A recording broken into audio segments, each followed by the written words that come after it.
Ayan guys, pitas naman tayo ngayon ng sili. Ayan. Sili. Ayan. Gabi mahangin, pero ngayon mainit. Ganito ang buhay ng Korea. Yan, namimitas tayo guys ng sili. Tapos na ang sibuyasan.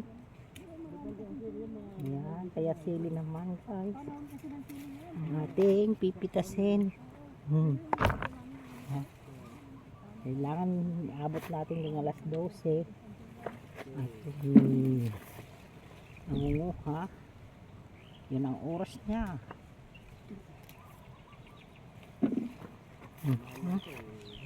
Kita mo. Yan, dami mo.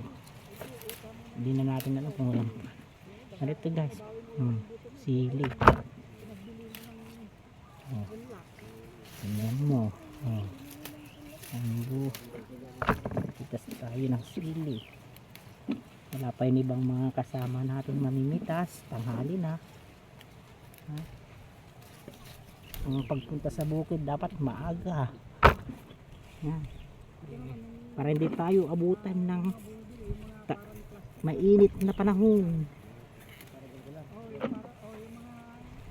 Kaya maging maaga sa pagpunta ng bukid.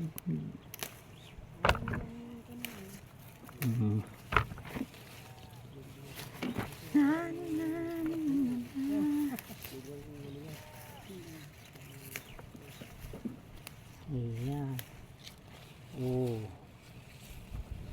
Ganyan mo para makita ang mga bunga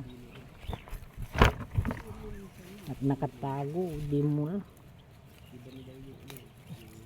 daming bunga nasa kala mo lang kapag tinignan mo gano'n marami.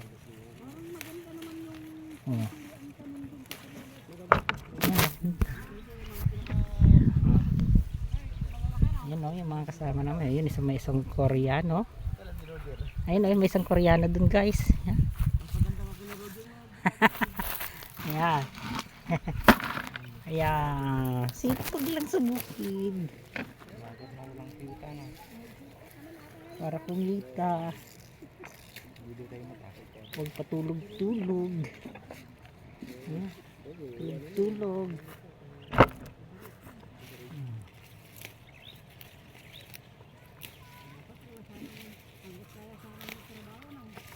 Ayan sipag lang. May mga kasama akong mga ibang lahi. May isang Vietnamese dito guys, may isang Korea, may isang Thailander. Ayan. Tapos dalawang Pilipino.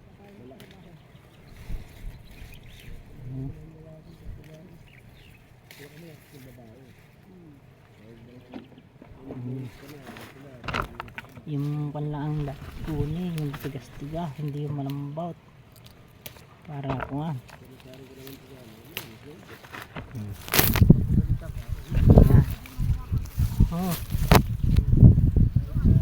Mainit na. Wala pa yung mga kasama. Iba.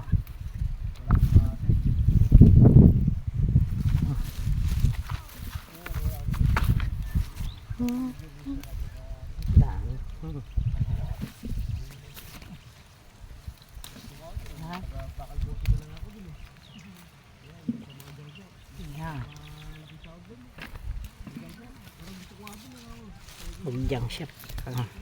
Magandang sahod doon at yung mga binabasura nila doon guys sa Korea ay mga hindi naman mga sira-sira. Yeah. Kaya kapag naman maganda bakal buti raw. Hindi naman bakal buti, mga ngalakal. Yan po yung Thailander na isa. Doon yung Korea. Doon naman yung Vietnamese. Dalawang Pilipino. bigat, ang saklat. Stress pag mimitas.